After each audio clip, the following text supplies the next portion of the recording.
What's happening, everyone? Welcome back to the Fight Out podcast with Ellen Mike. This week, we've got UFC 307 on the cards. A big one, in my opinion, one I'm actually quite excited about.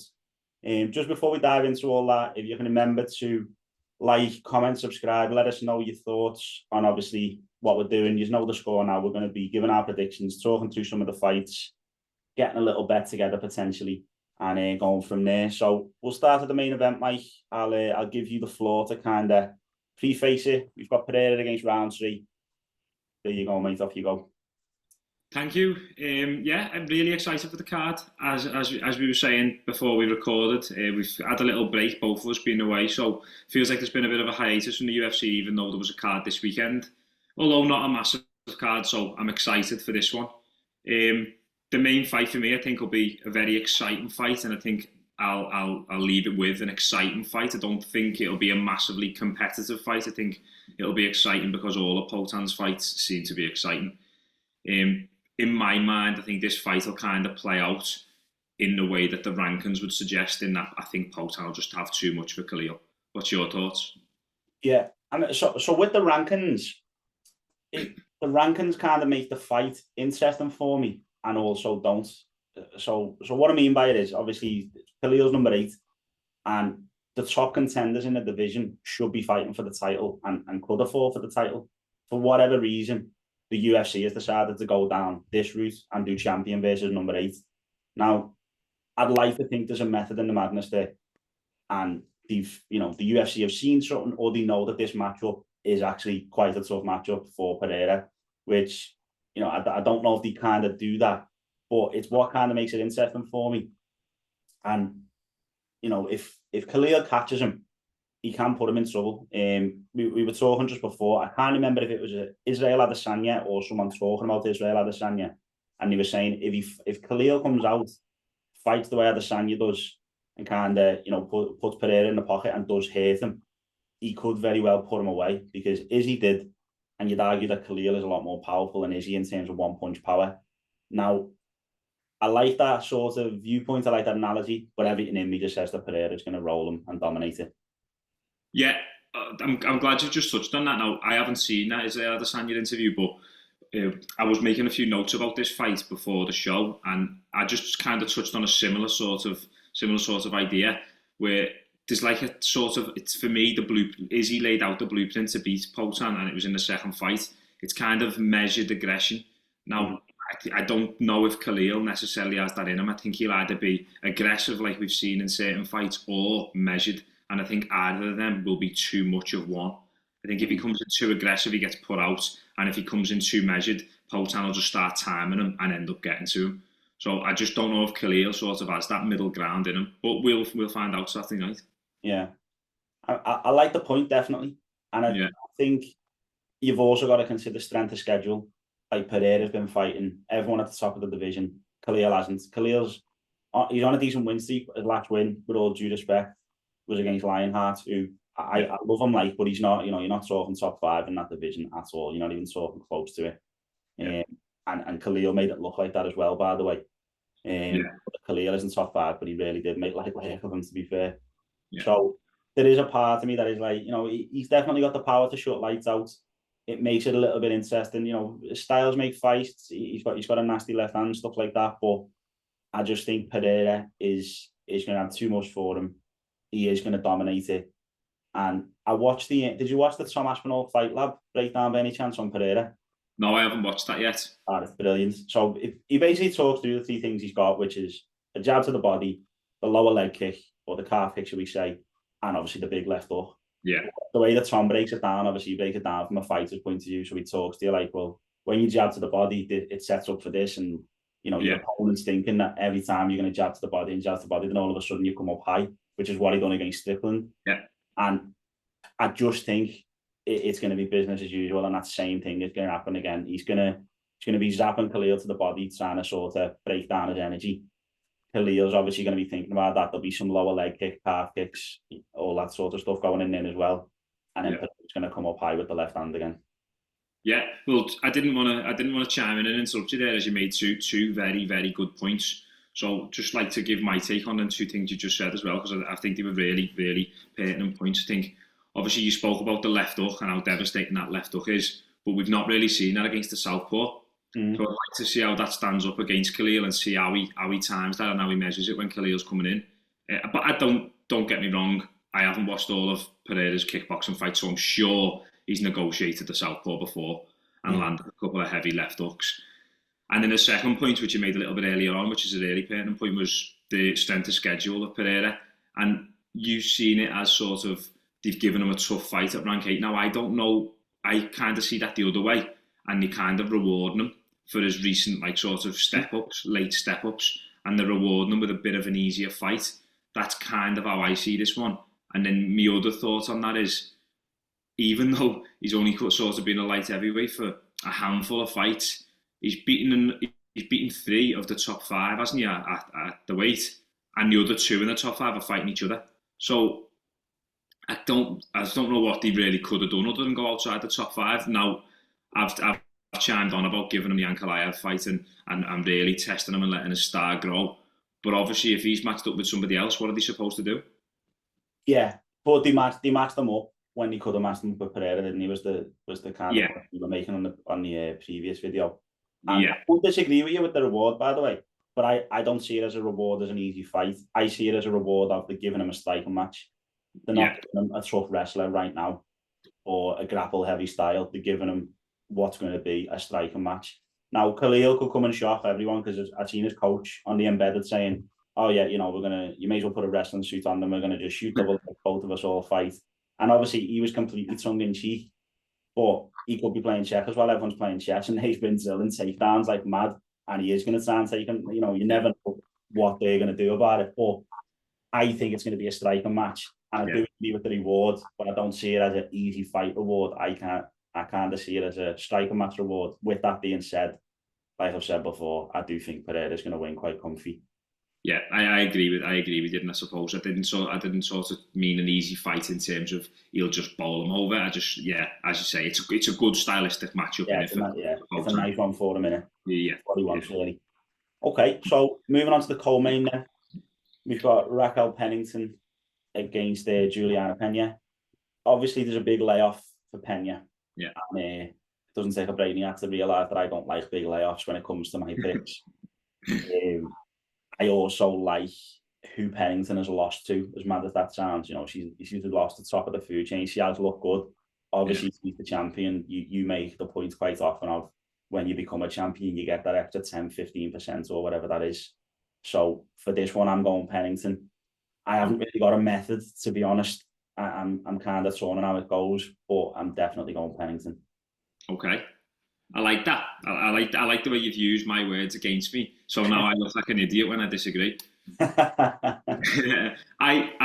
really like Juliana Pena. I think, but obviously both fighters have sort of lost to the elite when it's come down to it. Yeah. Pena's got that win over Nunes, and I know Nunes got it back almost immediately in the fight after. The overriding issue of this fight for me is, and this may come across or seem disrespectful, in my mind, this might as well be an interim title fight with no disrespect. With Kayla Harrison fighting further down the card, this just seems to me like an interim fight waiting for Kayla to fight for the real belt. So I know you're picking in that one then. Yeah. I think with this division, for me, women's MMA was built on this division with sort of your Ronda Rousey, and then it was Amanda Nunes immediately after. You had Holly Holm in the mix. I think Cyborg stepped in for a little bit, even though she was kind of more of a 45er. Like this is the premiere of women's MMA, and I just don't think these two fighters are the premiere of women's MMA. And I think Kayla Harrison, I don't want to chime on about her because she's coming further down the card, but I think she's the next superstar, and I don't think either of these two are. Yeah, I'll touch on the Harrison point when we're on that fight. You said, so I want to make sure we get through the others. Yeah. But yeah, interesting points. We'll come back to that one. Yeah, I think just on this fight then, just to surmise this fight, I just like Pena. I like her getting it done by decision, and I think there'll just be quite a bit of control time on the mat. I don't think it'll be a barn burner, so to speak. Yeah. Okay. Now the next one, it can't be anything but a barn burner for me. Aldo coming back against Batista or Bautista. I'll be honest, I was very torn on this fight. Very torn. My pick stayed the same. Yeah.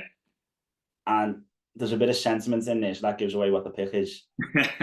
But it has stayed the same, but I'm very torn on it.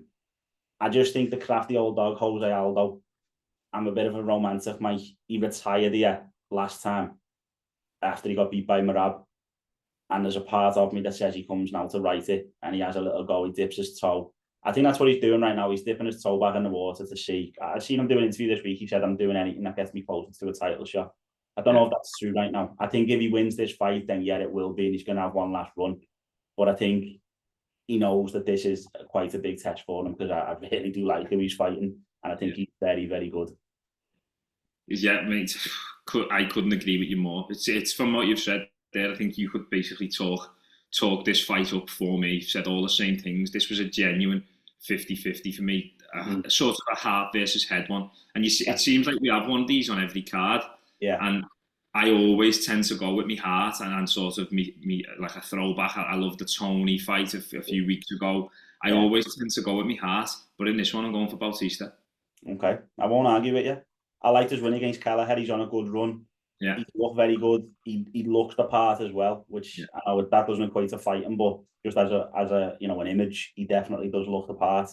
Yeah. And I think this is the big test for Aldo. If this is the litmus test in a way. If he can come through it, he's back in there. If not, he's probably done again.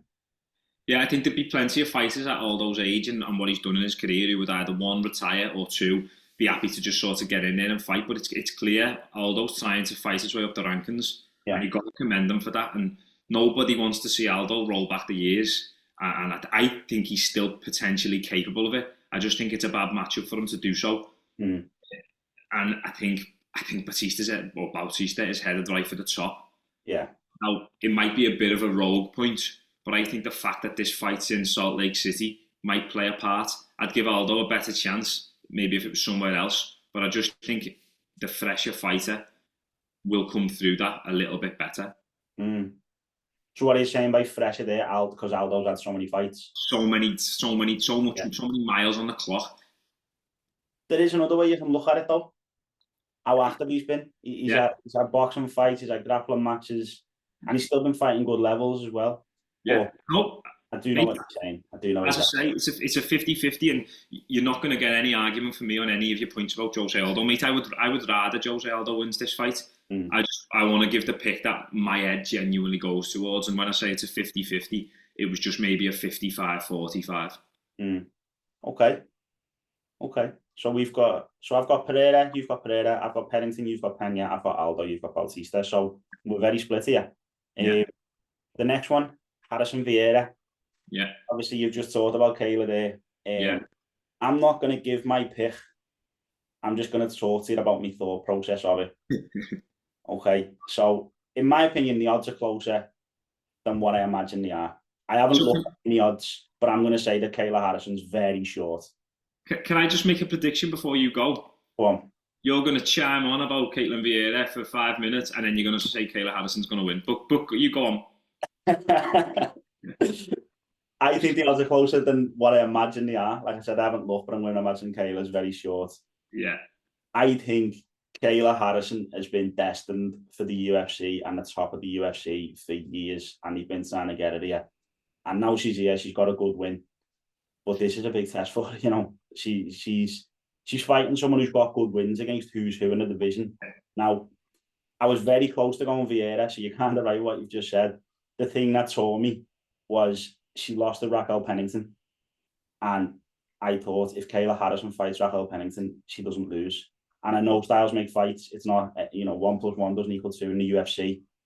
But that was kind of what swayed me to kind of go back to sense and go for Harrison. But for the record, I think this could be a very close fight, and I think it could be up. I reckon they'll get a fight of the night bonus. I don't think it will be fight of the night, but I think they'll get a bonus. Okay. Interesting. I like your thought process on this one. We've ended up at the same destination, but we've gone a different route. I think you were more sure than me, weren't you?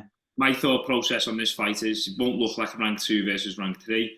It'll be a dominant win for the champion in waiting, and I think it'll be performance of the night for Kayla Harrison. I think she might get it out of there in the first round, I'll be honest. Wow. Well, if she does, mate, I will absolutely eat my words. But Mate, she walks around at 175 pounds. I know, How is any woman going to hang with her? the harder they fall, though, mate, innit? Mm-hmm. Like a swift one on the chin. You can't put muscles on your jaw, I suppose. She's got a big horrible cauliflower here. Start messing around with that. Throw it off No, again. for me, it's a dominant win, and I've been wrong before. I'll be wrong again, but every card I like to go out there on a limb with a big pick, and I'm going Kayla Harrison, round 1. Okay. Well, I've got a different big pick, but that's one of the next few. Obviously, the next one's the last one on the main card, but we're going to talk about Wonderboy, aren't we, as well? Yeah. So, the last one on the main card for me is a very good. So it kicks off the main card. Just 1 point I want to make, sorry, on the Aldo fight as well. Yeah. Do you feel like there's been like no real hype about it? Because like it's kind of like the people's main events in it, like the third fight, the one before the co-main. It's usually like you used to have like a Justin Gaethje in there or something, where it's like big fighters, and I just feel like there's been no buzz about it, that fight. Yeah, this is like the paddy slot, isn't it? Yeah, exactly. Obviously, it's never for a belt, is it? So it's but yeah, Aldo, for me, Aldo's like a huge star, but I don't think often he gets the sort of the plaudits he deserves, and I don't know whether it's because of the English speaking, but sort of I watched all the episodes of him bedded, and he's barely involved, and I don't know. For me, when I see Aldo, he's like he walks around. He should be like kind of, obviously he's not sort of undefeated, but he should be like the Mayweather of the UFC. Because he's genuinely that big of a star, but he just doesn't seem to get the sort of the plaudit, does he? No, I know he does in Brazil, but yeah, it's an interesting one. Yeah, no, I completely agree with that. I just don't think there's enough buzz about that fight, just for Alamone. And the reason why I remembered is because the first fight in this main card is an absolute banger, by the way. Because Kevin Holland can beat anyone. Like, genuinely. He's just his own worst enemy at the same time. I mean, he can't beat Kamzat, I don't think, because that was just an absolute mauling. Yeah. But with that being, like, anyone in this division, I feel like Kevin Holland can beat, you know, on his given night kind of thing, if he fights his fight. Like, against Wonderboy, he was looking really good. Yeah, and then I watched it back yesterday. It looked to me like he broke his hand in the first round. I think they were trying to say second, but I think he broke it in the first because he throws a punch and right away he looks at his right hand. Yeah. Like, okay, that must have been when it broke. Obviously, the lead is in a good spot. He's just moved up on short notice to fight at light heavy Annie as well, coming back down. Well, basically just cutting weight this time as opposed to not cutting weight last time. He's a big boy. I know Holland's fought at welterweight and middleweight, but the lead age fought at weight up. Yeah. And I think all of these things make this a very, very interesting fight. Yeah. Mate, I had the exact, I don't want to agree with you again, but I had the exact same thought process with this fight. Like, Kevin Holland, you can't not love him. He's an absolute gangster, but he's probably, between him and Justin Gaethje, when he first joined the UFC, they're probably the worst game planners ever in the UFC. And he just doesn't ever fight his own fight. He loves an ego fight, and that shows how good he is. He ego fights and still in the top 15 in the division. But you can't ego fight with killers like Delite. Yeah. I think Kevin Holland finds a way, is my prediction. That's kind of like my bold one. But it's not necessarily bold, but I feel like a lot of... I think Delite will be the favourite here, and I think a lot of people will be backing him. Yeah. And I reckon Holland might be quite nice odds just to win. Maybe even like an 11-8 or something. Yeah, well, I haven't, as I say, I haven't looked at odds or anything like that on sort of any of the betting accounts or anything like that. But I did see on Twitter someone saying that Delite was a dog. So was he? Let's have a look now, because it's the main card. And I can't imagine he's a big dog, but I maybe Kevin Holland's like a 4-6, and you might get like an 11-8 for Delite.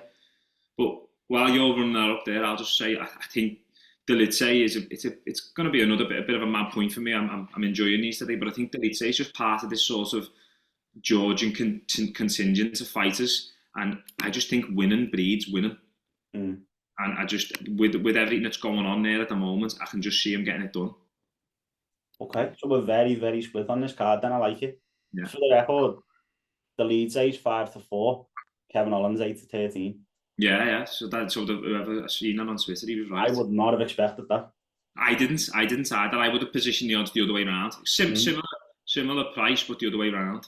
One big factor in this for me though is age. Like the lead's age actually much older. You think he's 36. Yeah. Kevin Holland's 31. Well, he's 32 next week. He's got the same birthday as me birthday. He's 32. Yeah. November. So there's a good 4 years on them. And Kevin Holland's a tall boy. I imagine he does carry a lot of weight as well. I don't think he cuts that much for 85. Yeah. It's not like he's small and near with the leads, eh?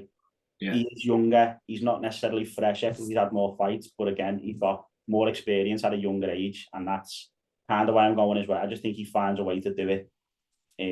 But obviously, I wouldn't be surprised if it goes the other way. But for my actual prediction, I'm going Holland. Fair enough. And probably what swayed me in Dalitse's favour was sort of, I think he had a really close fight recently with Imavov, and he obviously looked really good the other night against Brendan Allen. So that that played a part for me as well. Yeah. Okay, well that concludes the main card. We've got some prelim shouts. Obviously, the obvious prelim is the penultimate prelim, which is Wonderboy against Joaquin Buckley. Yeah. I've seen a lot of talk this week from both of them, to be fair. Obviously, Wonderboy's always nice, Joaquin Buckley's always talking a load of shit, but Wonderboy, I like what Wonderboy's saying. Yeah. And looking at the fight, I think Joaquin Buckley, what I was saying about Khalil before, I think Joaquin Buckley's going to come in and grapple. Like, I do think he's going to be quite, like the last fight, I think he's going to be going for the takedowns a lot more. With that being said, I wouldn't say he's like a slick grappler or, top of the food chain kind of grappler. And people outside to grapple Wonderboy in the past and got him down, but they are top of the food chain grapplers. People have outside and not been able to get him down. I think on the feet, Wonderboy's going to absolutely light him up. And I just hope he's still got enough in him. A bit more tread on the tyres. Just hope he's got enough in him to knock him out, because I think he's going to have to knock him out, because otherwise Buckley's going to take him down and grind a decision. Okay, I like it. I had a very similar thought process 80% of the way, and then the last 20 I just went a slightly different way. I think Wonderboy, same as you, piece him up on the feet, too slick for him, too clean. And I personally, I don't think Buckley's good enough to get him down on the floor as much as he needs to. He might get him down once or twice, but Wonderboy's defensive wrestling's massively underrated. He obviously given his striking ability, obviously drills his defensive wrestling a lot just to keep him in that position to strike. And I think in this fight, I think he'll be able to keep it there for the majority of the fight and piece him up. I think he'll just win. I think it'll be a decent competitive fight, but I think he'll win 2-1 personally. Yeah, see, again, I agree that about 80% of what you said. As defensive wrestling's massively underrated. I don't necessarily think that Buckley is good enough to be taking him down. Like I said, like better people have kind of struggled to take him down. Yeah. But I think in that 3-round fight, it's quite easy to slip in a little takedown in round 2 or a takedown in round 3. And all of a sudden you've won that round. And then I anticipate Wonderboy winning the first round. And then I think it's going to come down to round 2. Because I feel like if it goes longer, Buckley will eventually get a takedown later in the fight. So it's going to kind of come down to that round 2. I don't like the 3-round fights for people like Wonderboy. Even though he is a point fighter, I feel like it more benefits him over 5 rather than 3. It's very easy to get a 2-1 split the wrong way. But I do think he gets it done. I think he knocks him out. Yeah, lovely. Well, what you just said there about the 3-round fight, I think control time, even just as a fan, control time on the floor plays really heavy into favour, doesn't it? Like, you can have fighters who have a lot of control time, but they might not necessarily be that active on the floor. And if they don't get stood up, I'm always thinking, bloody hell, is that a 10-8 round? Whereas if it's just point fighting on the feet, just tappy jabs like Sean Strickland style, you never finish a round and think, oh, was that a 10-8? Yeah. Even though they're similar styles, control on the floor, I think it's the feeling of what would that feel like to be on the mat getting held down like that. Yeah. You feel like you're being dominated, don't you? So it's an interesting point, and if he does sort of, if Joaquin Buckley takes him down in the first round, you just don't know what could happen from there, do you? Yeah. I think if he takes him, I think he's got to knock him out anyway, because I do feel like a takedown's going to happen later in the fight. If he takes him down the first round, he's absolutely 100% got to knock him out for me. Because then Buckley's also going to have the confidence that he can take him down, and he's just going to keep trying to make it a little bit boring. Yeah. By the way, how tall do you reckon Buckley is, judging off like seeing him round fighters and that? I would have guessed small for the weight. I would have guessed maybe 5'9", 5'10". Well, so he's down as 5'10", officially on the UFC website. And on other websites, he's 5'8". Now, I don't think he's 5'10", to be honest. Because, like, Darren Till's, like, just about 6 foot, isn't he? Yes. I've seen that. Till, and Till's massive. Yeah, but I'm like 6 foot, nearly 6'2", and I've stood near Till and mate, he's not 6 foot dead. It's not heckin'. Fucking enormous. Yeah, he is a big boy, like any. But Yeah, he's, the other fighters I've seen him now, the other fighters with him, like, nah, you're not yeah, 5'10". yeah, Which, yeah. if he's even smaller, like Wonderboy's long and rangy and horrible. That just makes it even harder for him. I think one thing we're both massively in agreement on this fight is everything we've said is contingent on Wonderboy still being slick in it. Yeah, If Father Time's caught up, then and it's going to struggle. yeah. He looked very good against Kevin Holland, though. I know that was Yeah, nearly 2 years ago now. he But did. when he fights people that can be hit, he looks very good, I'll put it that way. But Kevin Holland, in my opinion, as we've touched on already, he fought Wonderboy's fight. Yeah, definitely. And then the last one for me that I'm going to mention on the prelims that you could potentially add to a bet is Osman Hubbard, who obviously come off the Ultimate Fighter.